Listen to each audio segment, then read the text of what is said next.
इस वीडियो में हम द पनिशर वेब सीरीज़ का पहला सीज़न देखने वाले हैं। इस सीज़न में टोटल 13 एपिसोड्स हैं। हम 1 से एपिसोड 3 तक इस वीडियो में देखेंगे, बाकी के एपिसोड्स आएंगे नेक्स्ट वीडियो में। कहानी शुरू होती है जहां एक आदमी को 2 बाइकर्स का पीछा करते दिखाते हैं। ये बाइकर्स उस आदमी पे गोली चलाते हैं और ये आदमी भी उन पर गोली चलाता है, जिससे दोनों बाइकर्स गिर जाते हैं और ये आदमी उन्हें अपनी गाड़ी से बड़ी बेरहमी से कुचल देता है। तभी मैक्सिको का सीन दिखाते हैं जहाँ एक आदमी इस किलर से बच के आया है। वो बहुत खुश होता है, लेकिन ये किलर अपनी स्नाइपर राइफल से उसका भेजा उड़ा देता है। इसके बाद एक आदमी को एयरपोर्ट टॉयलेट में दिखाते हैं। वो किसी से फ़ोन पे कहता है और कोई निकल पाया जिंदा। तभी वो किलर वहाँ आ जाता है और उसे भी मार देता है। इस बात को 6 महीने बीत जाते हैं और वो किलर पीट अब एक कंस्ट्रक्शन वर्कर है। वो पूरा दिन काम करता है। कुछ वर्कर्स उसे वहाँ परेशान भी करते हैं, पर वो उन पर ध्यान नहीं देता। वो लंच भी अकेले करता है। रात को वो घर आता है। उसकी बेड साइड टेबल पे एक फ़ोटो है जिसमें उसकी बीवी और 2 बच्चे हैं। अगले दिन वो रोज़ की तरह फिर से काम पे होता है। तभी लैंस अपने ग्रुप के साथ वहाँ आता है। लैंस इस ग्रुप का लीडर है। वो पीट से कहता है, तेरी वजह से हमें ओवर टाइम नहीं मिल रहा, इतना काम क्यों करता है बे। और वो उसका टूल बॉक्स गिरा देता है जिसमें उसका लंच था। इससे पीट को गुस्सा तो बहुत आता है, पर वो दिखाता नहीं। भाई लैंस गलत जगह पंगा मत ले। फिर लैंस अपने साथियों के साथ वहाँ से चला जाता है। इनके साथ एक नया लड़का भी है। लैंस अपने 2 साथियों के साथ गाड़ी में वहाँ से चला जाता है। ये सब पीट ऊपर से देख रहा होता है। तभी वो लड़का पीट के पास आता है और अपना नाम डॉनी बताता है। डॉनी पीट को अपना लंच देता है। डॉनी पीट की छाती पे गोली का निशान देख लेता है। पीट कहता है वो आर्मी में था। इसके बाद डॉनी उसे उसकी फैमिली के बारे में पूछता है, जिससे पीट भड़क जाता है। वो कहता है, देख भाई, लंच के लिए शुक्रिया, लेकिन मुझे दोस्त की ज़रूरत नहीं है। और वो वहाँ से चला जाता है। उस रात वो अपने दोस्त कर्ट के पास जाता है। कर्ट भी आर्मी में था। वो आर्मी वेटरन्स के लिए एक ग्रुप चलाता था, जिससे उन्हें वापस सिविलियन लाइफ में एडजस्ट होने में मदद मिलती थी। पीट यहाँ कर्ट की बुक वापस देने आया था। कर्ट कहता है, तुम्हारी बीवी बच्चों की मौत के लिए जो लोग भी जिम्मेदार थे वो सबको मार चुका है। तभी हमें पता चलता है पीट का असली नाम फ्रैंक है। कर्ट कहता है फ्रैंक को ज़िंदगी में आगे बढ़ना चाहिए। इसके बाद होमलैंड एजेंट मडानी को दिखाते हैं। वो भी कांधार से आई है, जहाँ उसके पार्टनर को अमेरिकन सोल्जर्स ने मार दिया था। वो अपने न्यू पार्टनर सैम को इस केस के बारे में बता रही होती है। तभी सैम पूछता है, क्या वुल्फ उन्हें इस केस पे काम करने देगा। तभी वुल्फ आता है। मडानी उसे केस के बारे में बताती है। वो बताती है उसके पार्टनर जुबैर ने अमेरिकन सोल्जर्स को ड्रग्स स्मगल करते हुए देख लिया था, जिसकी वजह से उन्होंने उसे मार दिया। जिस पे वो कहता है, ये भी तो हो सकता है कि उसका पार्टनर करप्ट हो या किसी और वजह से उसकी जान गई हो। क्या मडानी के पास कोई सबूत है कि यूएस सोल्जर्स ने ही उसे मारा है। वो वहाँ सच का पता लगाने वाली थी, इसीलिए उसे यहाँ वापस बुला लिया। वुल्फ उसे इस केस से दूर रहने को कहता है।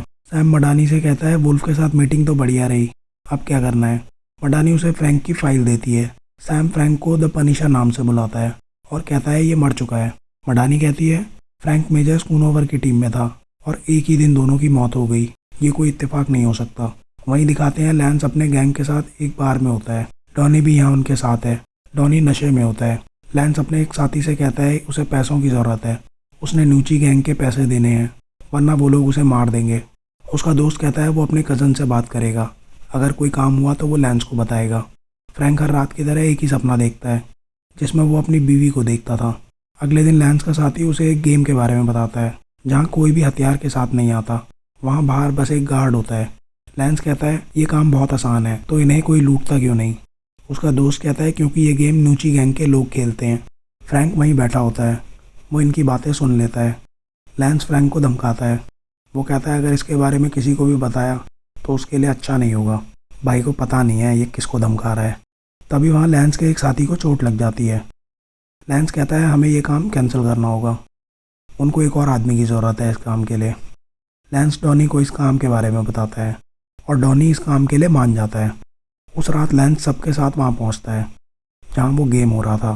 लैंस, डॉनी और उसके साथी अंदर जाते हैं। वो बाहर बैठे गार्ड को गन पॉइंट पे लेके अंदर चले जाते हैं। लैंस डॉनी को सारे पैसे बैग में भरने को कहता है। डॉनी घबराया हुआ है। वो पैसे एक बैग में भरने लगता है। तभी उसका वॉलेट नीचे गिर जाता है, जिससे अब इन गैंगस्टर्स को उसका नाम पता चल गया था। इसके बाद वो लोग वहाँ से चले जाते हैं। वहीं फ्रैंक फिर से वो सपना देखता है जहाँ कोई उसकी वाइफ को मार देता है। फ्रैंक रात को ही कंस्ट्रक्शन साइट आ जाता है और सारा गुस्सा दीवार पे निकालता है। लैंस और उसके साथी भी डॉनी को कंस्ट्रक्शन साइट पे लाते हैं। डॉनी उनसे कहता है उससे गलती हो गई। लैंस का साथी कहता है हमें इसे मारना होगा। वो लोग इसे ढूंढते हुए आएंगे। डॉनी कहता है वो उन्हें कुछ नहीं बताएगा, बस उसे यहाँ से जाने दो। लेंस सीमेंट मिक्सचर मशीन को स्टार्ट करने को कहता है। ये सब फ्रैंक ऊपर से देख रहा था। डॉनी उनसे बचने के लिए बिल्डिंग की तरफ भागता है। लेंस और उसके साथी उसका पीछा करते हैं और उसे पकड़ लेते हैं। वो उसे उठाकर सीमेंट टैंक के अंदर फेंक देते हैं। तभी वहाँ फ्रैंक आ जाता है। लेंस कहता है आज रात सब मरना क्यों जाते हैं। इसके बाद फ्रैंक अपने हथौड़े से सबकी धुलाई करता है। लेंस का साथी वहाँ से भाग जाता है, पर वो ज़्यादा दूर नहीं भाग पाता। फ्रैंक लेंस से पूछता है ये सब कहाँ हुआ है। लेंस उसे उस जगह के बारे में बताता है। फ्रैंक लेंस को मार के सीमेंट मिक्सचर में डाल देता है और डॉनी के वहाँ से निकलने के लिए एक रस्सी छोड़ देता है। जब डॉनी ऊपर आता है तो उसे पैसों का बैग रस्सी से बंधा हुआ मिलता है, जिस पे लिखा होता है ये शहर छोड़ दो। वहीं न्यूची गैंग को दिखाते हैं जो इनको मारने की तैयारी कर रहे होते हैं। तभी वहाँ लाइट चली जाती है और गोलियाँ चलने लगती हैं। कोई उन सबको मार देता है। इन सबको मारने वाला फ्रैंक है। उसने इन्हें मार के डॉनी की जान बचाई थी। इसके बाद फ्रैंक को वहाँ से बाहर आते दिखाते हैं। उसकी इस वीडियो को कोई देख रहा होता है। वो आदमी उस वीडियो को पनिशर की वीडियो से मैच करता है और उसे पता चल जाता है कि ये फ्रैंक है। इसके बाद फ्रैंक एक डाइनर में जाता है। वहाँ वो अपना ऑर्डर देता है। तभी उसके लिए वहाँ फ़ोन आता है। ज़रूर किसी को कोई गलतफहमी हुई है, पर वो लेडी कहती है फ़ोन पे जो है उसने फ्रैंक का पूरा हुलिया बताया है। फ्रैंक फ़ोन उठाता है और वो आदमी उसे उसके असली नाम से बुलाता है। वो फ्रैंक से कहता है इस टाउन में वो अकेला नहीं है जो मर चुका है। वो फ्रैंक से एक सीडी के बारे में पूछता है जो उसने फ्रैंक के घर पे छोड़ी थी। वो फ्रैंक से कहता है फ्रैंक को पहले समझना होगा कि उसे वो क्यों नहीं मार सकता, उसके बाद वो उससे मिलेगा। इसके बाद फ्रैंक डाइनर से बाहर आता है और उस आदमी के पीछे जाता है। वो एक बिल्डिंग की छत पे पहुंचता है जहां उस आदमी ने एक फ़ोन को शीशे से बांधा होता है, जिस पे एक टॉर्च से लाइट पड़ रही थी। फ्रैंक ये लाइट देख के ही वहाँ आया था। फ्रैंक फ़ोन देखता है। उस पर एक कागज़ पे लिखा होता है मुझे निराश मत करना फ्रैंक। तभी उस आदमी को दिखाते हैं। वो उस डाइनर की छत पे ही होता है जहाँ पे फ्रैंक ब्रेकफास्ट कर रहा था। फिर वो वहाँ से चला जाता है। इसके बाद फ्रैंक वो सीडी देखता है जिसमें एक आदमी को टॉर्चर कर रहे थे। जिसको टॉर्चर कर रहे थे वो अहमद जुबैर था, मडानी का पार्टनर। इसमें एक आदमी उससे कुछ सवाल पूछता है और उसके ना बताने पर वहाँ खड़े एक सोल्जर से उसे मारने को कहता है। ये सोल्जर फ्रैंक था जिसने मडानी के पार्टनर को मारा था। इसके बाद फ्रैंक कर्ट से मिलने जाता है। वो कहता है कोई जानता है कि मैं जिंदा हूँ। फ्रैंक कहता है उस आदमी के पास उन सवालों के जवाब है जो मैं ढूंढ रहा हूँ। वो कहता है स्कूनोवर ने मरने से पहले कहा था मेरी बीवी और बच्चे कांदाहार की वजह से मारे गए।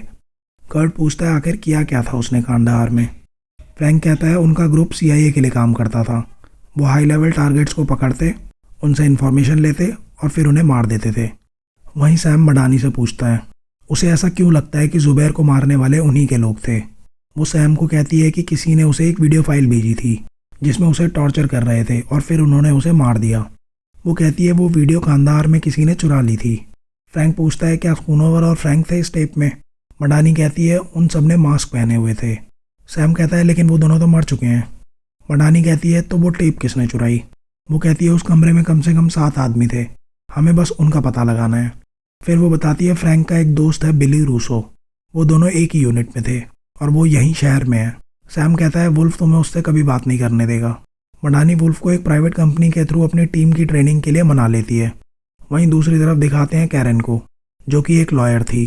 फ्रैंक कैरन से एक भिखारी बन के मिलता है।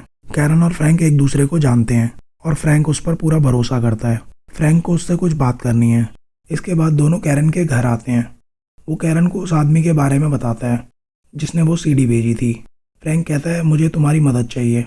वो उसे बताता है ये आदमी खुद को माइक्रो कहता है, जैसे इस शब्द का कुछ मतलब हो। कैरन कहती है मैं तुमसे कांटेक्ट कैसे करूँगी। फ्रैंक उसे एक बुके देता है और कहता है इसे अपनी खिड़की में रख देना और मैं तुम्हें कांटेक्ट करूँगा। इसके बाद वो वहाँ से चला जाता है। कैरन अब एक जर्नलिस्ट है। वो अपने ऑफिस में इस माइक्रो को ढूंढती है। तभी उसका बॉस आता है। वो अपने बॉस से पूछती है क्या माइक्रो नाम से उसे कुछ याद आता है, कोई आर्टिकल या कुछ और। वो बताता है एक स्टोरी आई थी कुछ साल पहले। वो आर्टिकल हमने छापा नहीं था क्योंकि होमलैंड सिक्योरिटी इसमें इन्वॉल्व थी। वो कहता है शायद वो आर्टिकल अभी भी मेरे ऑफिस में हो। इसके बाद माइक्रो को दिखाते हैं। वो अपनी फैमिली को कैमरे से देख रहा होता है। उन सब के लिए वो मर चुका था। वहीं दूसरी तरफ मडानी की टीम एक प्राइवेट कंपनी के साथ ट्रेनिंग कर रही होती है।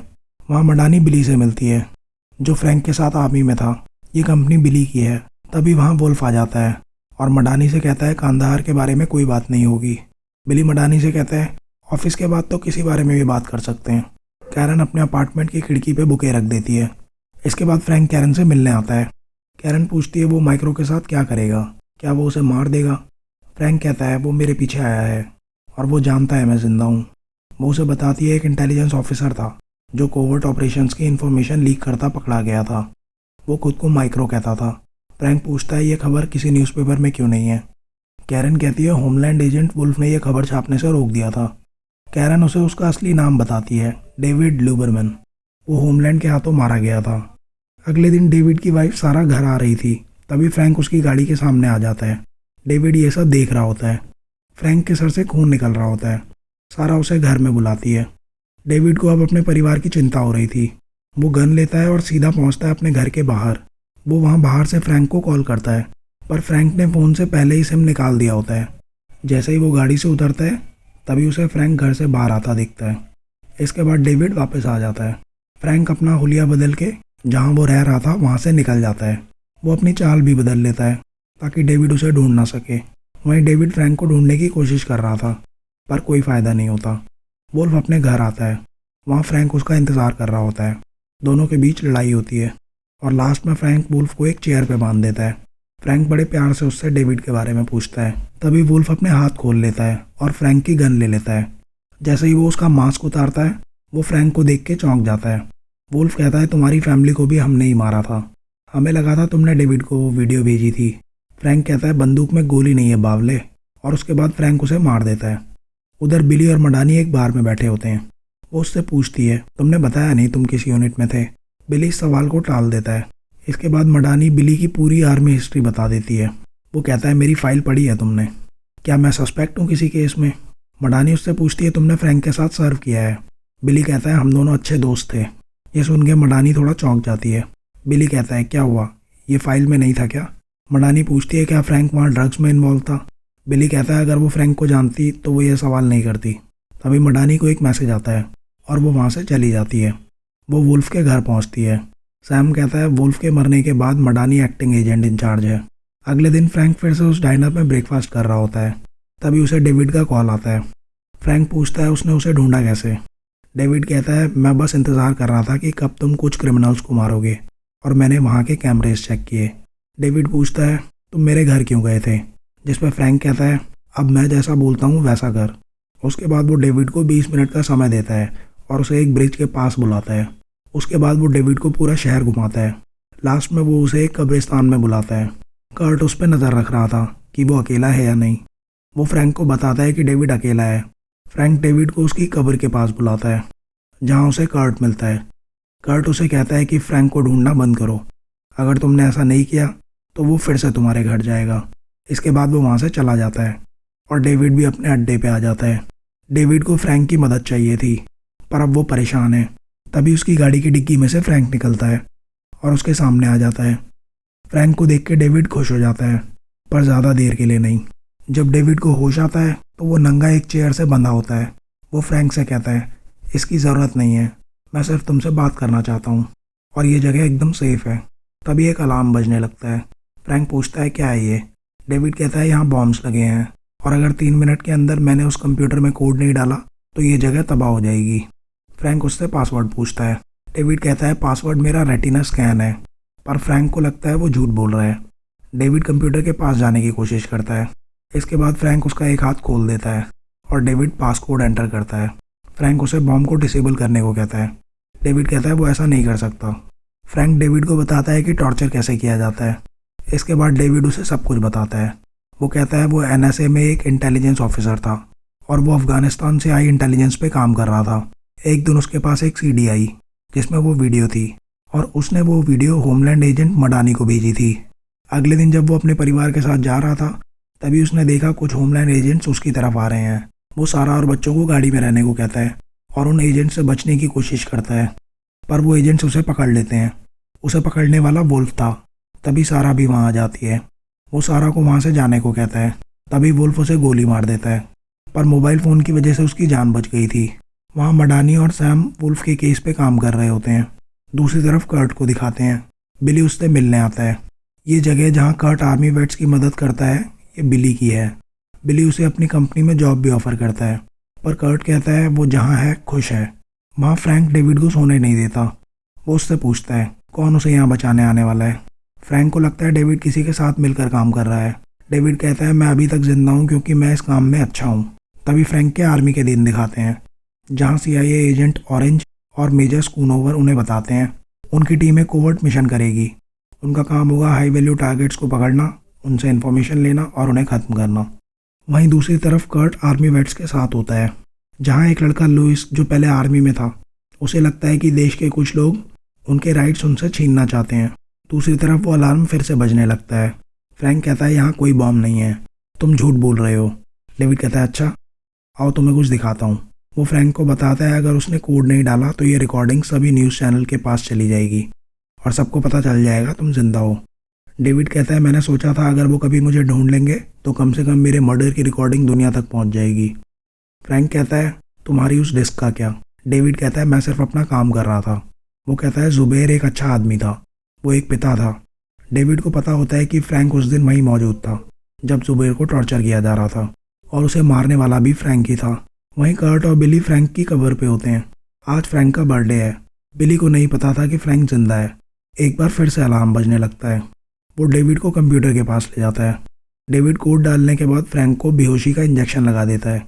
वहीं दूसरी तरफ ल्यूइस को दिखाते हैं। वो सपना देख रहा होता है। जैसे ही उसके पिता आते हैं वो उन पर गोली चला देता है पर गोली उन्हें नहीं लगती। इसके बाद ल्यूइस वहाँ से चला जाता है। सैम मडानी को वुल्फ की बैंक स्टेटमेंट दिखाता है जिसमें उसके अकाउंट में $30 मिलियन थे। डीना कहती है हम यहाँ किसी पे भरोसा नहीं कर सकते, ये केस सिर्फ तुम और मैं देखेंगे। वहीं जब फ्रैंक को होश आता है तो उसकी गन उसके पास होती है। फ्रैंक डेविड से पूछता है तुमने मुझे मारा क्यों नहीं। डेविड कहता है वो उसे नहीं मार सकता क्योंकि एक फ्रैंक ही है जो उसे उसकी फैमिली से मिलवा सकता है। तभी फ्लैशबैक में दिखाते हैं जहाँ स्कूनोवर एक मिशन के बारे में फ्रैंक और बिली को बताता है। फ्रैंक को लगता है ये एक ट्रैप है पर एजेंट ऑरेंज कहता है उसे अपनी इन्फॉर्मेशन पर भरोसा है और मेजर स्कूनोवर उन्हें मिशन के लिए तैयार होने को कहता है। लेकिन वो एक एम्बुश होता है जिसमें फ्रैंक अपनी टीम के साथ फंस जाता है। वो बिली से कहता है वो यहाँ से निकलने का रास्ता बनाने जा रहा है। इसके बाद वो एक बिल्डिंग में घुस जाता है जहाँ टेररिस्ट होते हैं। वो उन सबसे अकेले लड़ता है जिसमें वो बहुत घायल भी हो जाता है पर आखिर में वो लोग वहाँ से निकल जाते हैं। बेस कैंप पहुँच के एजेंट ऑरेंज उनसे पूछता है क्या उन्होंने उस टारगेट को मार दिया। तभी फ्रैंक की सटक जाती है और वो एजेंट ऑरेंज को मारता है पर बिली और कुछ सोल्जर्स उसे बचा लेते हैं। डेविड उसे बताता है ऑपरेशन सर्बरस का कोई रिकॉर्ड नहीं है, मतलब उन्होंने वहाँ जो भी किया वो गवर्नमेंट ऑथराइज नहीं था। फ्रैंक डेविड के साथ काम करने के लिए मान जाता है। वो कहता है मेरी एक शर्त है, वो सब मरेंगे, कोई ट्रायल नहीं होगा, मैं सबको मार दूंगा। और यहीं ख़त्म होता है हमारे पहले सीज़न का 3रा एपिसोड।